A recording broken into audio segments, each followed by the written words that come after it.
নমস্কাৰ আজি মই আপোনালোকৰ ওচৰত লাইভ আহিছোঁ ইয়াৰ কাৰণ এটাই যে বৰ্তমান সময়ত আতংকময় কৰোনা ভাইৰাছৰ ওপৰত বিভিন্ন ধৰণৰ অপপ্ৰচাৰ চলি আছে বিগত মাহত ঠিক তেনে এটা ঘটনা মোৰ বন্ধু প্ৰতিমৰ ক্ষেত্ৰতো ঘটিছিল আহকচোন জানো ঘটনাটো কি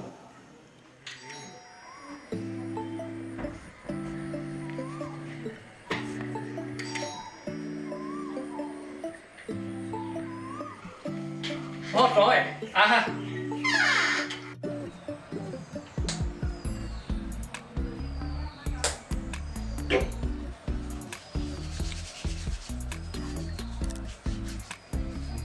Aha, bidol ka. Bo, ya bo. Oh. বাকি ভালে আছো আছো ভালে আৰু তোৰ লগত উজ্জ্বল অহাৰ কথা আছিল নহয় সি কিয় নাহিল উজ্জ্বল আছিল অহাৰ কথা কিন্তু নাহিল সি কিয় নাহিল বুজিছো মই অহাৰ কথাটো নোকোৱাৰ কাৰণে সি বেয়াই পালে চাগে আচলতে কথাটো তেনেকুৱা নহয় কম তোক মই সকলো কম ওকে বাবা ওকে তই এতিয়া ব মই দিলে চাহ কৰোঁগে ঠিক আছে যা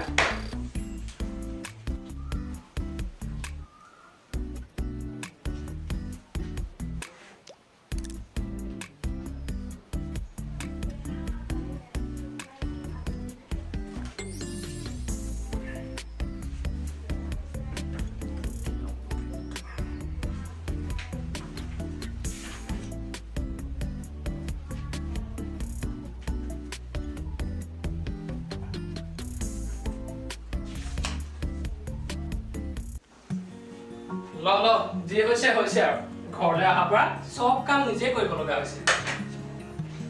ল চাহ ল কেইদিনমানৰ বাবে অলপ কষ্ট হ'বই আৰু দেচোন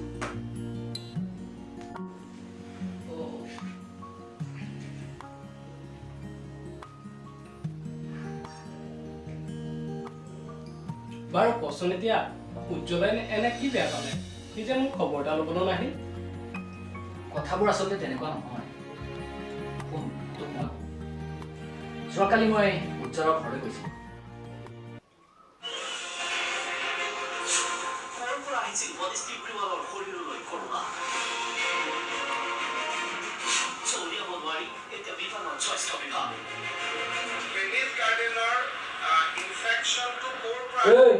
কিমান আৰু কিতাপখনকে চাই থাকো এই অলপ নিউজ বিলাকো চাবি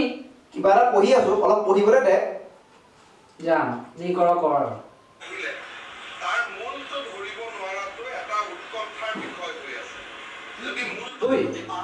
এতিয়াহে মনত পৰিছে যোৱাকালি আমাৰ প্ৰতিমকো ৰিলিজ দিলে নহয় কি তাকে ৰিলিজ দিলে তো আকৌ মই তোৰ ক'বলৈকে হোৱা নাই পিছে খবৰ খাতি নকৰিলে ভাল কথা হ'ব জানো কি কৰ নহ'লে আজি এবাৰ গৈ আহা নেকি যাওঁ যি ব'ল মোৰ কোনো আপত্তি নাই তেতিয়াহ'লে মই গৈ থাকোঁ আৰু ঘৰ গৈ পাই তোক মই এটা কল কৰিম তই ৰেডি থাকিবি ঠিক আছে তই এতিয়া যা ঠিক আছে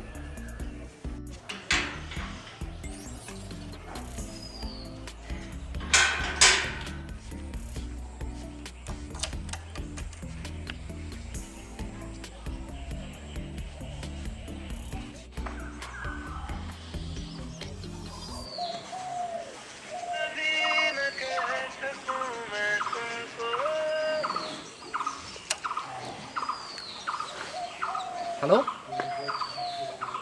প্ৰতিম নেকি বৰ্তমান ভালে আছ নহয় তই এই বাকী আজি উজ্জ্বল আৰু মই তোৰ ঘৰলৈ যাম বুলি ভাবিছিলোঁ তই ঘৰতে থাকিবি নহয় ঠিক আছে দে এতিয়া হ'ব দে হ'ব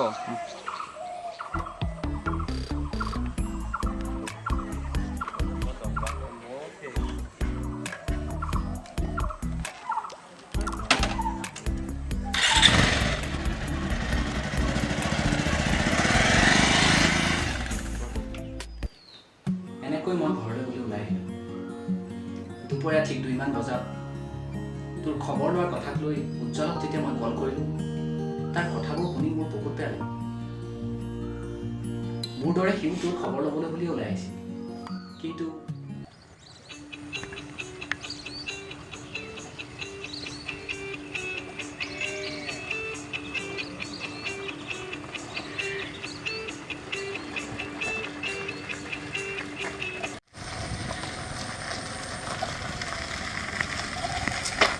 ক'ত যা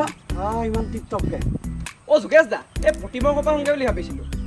সি অহাৰ পৰা খবৰ এটা লোৱাই হোৱা নাই নহয় ঐ তই পাগল হোৱা নাইতো তই নাজানা নেকি যে কৰোণা পজিটিভ পেচেণ্ট আৰু মই জনাত সি হস্পিটেলৰ পৰা পলাই আহি ঘৰত শিকাই আছে এই বিষয়ে গাঁৱত গোটেই খবৰ চলি আছে কি সেই বিষয়ে বিচাৰিলেতো মোক একো কোৱাই নাই শুন এই বিষয়ে মই কৈছোঁ তই কাকো নকবি হা এতিয়া মই দোকানলৈ যাওঁ ঘৰলৈ গলি যাম যা এই ঠিক তেন্তে মই ঘৰলৈকে উভতি যাওঁ যা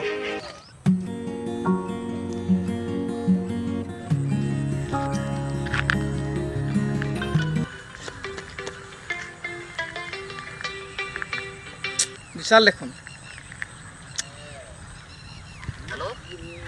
অঁ বিশাল মোক বেয়া নাপাবি আজি মই প্ৰতিমৰ ঘৰলৈ যাব নোৱাৰিম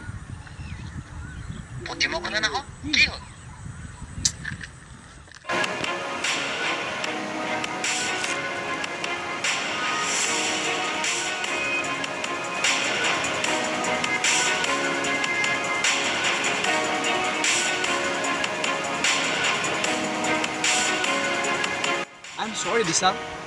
কথাখিনি শুনি মোৰ বহুত বেয়া লাগিল তাতকৈও বেছি বেয়া লাগিল তই যে মোৰ পৰা এই কথাখিনি লুকুৱালি ঠিক আছে তেন্তে তই যাবি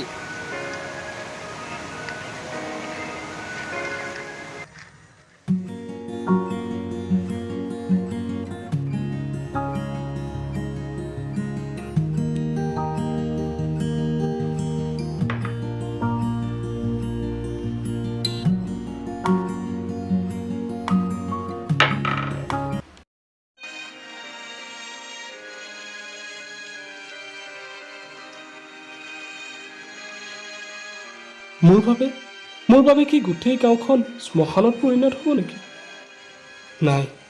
নাই মই এনে মহাপাপ কেতিয়াও কৰিব নোৱাৰোঁ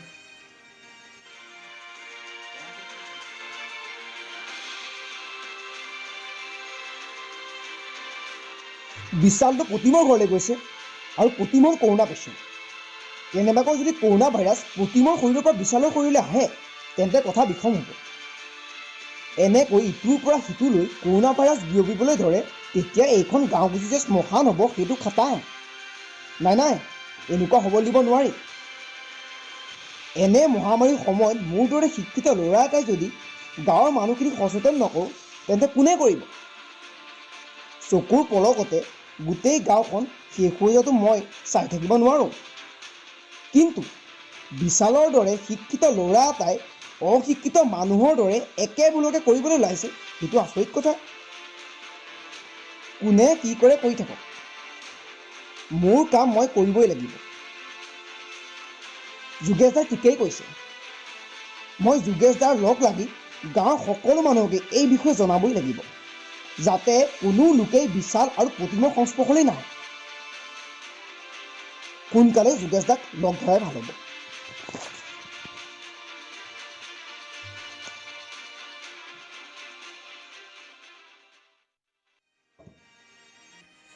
তই আকৌ কি চিন্তা কৰি আছ বিশাল মই বৰ সঁচাকৈ কৰোণা মুক্ত নে তই যে কি অনৰ্থক কথা কিছুমান কৈ আছ যোগেশৰ দৰে অৰ্ধ শিক্ষিত ল'ৰা এটাই ক'লে আৰু তই মানি ল'লি শুন তই মাত্ৰ ডাক্তৰে দিয়া ডিছচাৰ্জ ৰিপৰ্টটো লৈ আন বাকী যি কৰিব লাগে মই কৰিম এখন লচোন কি কৰিবলৈ ওলাইছ মই ঠিক বুজি পোৱা নাই এনেকৈ বহুত উৰা বাতৰি আমাৰ সমাজত চলি আছে যাৰ বাবে আমি বিভিন্ন ধৰণৰ সমস্যাৰ সন্মুখীন হ'ব লগা হৈছে সত্যক কেতিয়াও ঢাকি ৰাখিব নোৱাৰি সত্য একুৰা দপদপাই জ্বলি থকা জুইৰ দৰে আৰু ময়ো তোৰ এই সত্যৰ জুইকুৰা দপদপাই জ্বলাই পোহৰ বিলাত সহায় কৰোঁ সঁচাকৈ তোৰ দৰে মানসিকতা সকলোৱে থকাটো প্ৰয়োজন বুলি মই ভাবোঁ এয়াই আছিল মোৰ বন্ধু প্ৰতিমৰ ক্ষেত্ৰত ঘটা এটা ঘটনা সঠিক সময়ত উপস্থিত হৈ প্ৰতিমৰ সকলো সত্য সামাজিক মাধ্যমৰ জৰিয়তে প্ৰকাশ কৰাৰ ফলত তাৰ বন্ধু উজ্জ্বলৰ লগতে গাঁৱৰ সকলোৰে মাজত থকা ভুলভাৱবিলাক দূৰ হ'ল গতিকে সজাগ হওক সচেতন হওক আৰু আতংকময় কৰোণা ভাইৰাছৰ বিৰুদ্ধে যুঁজ দিয়াৰ মানসিকতা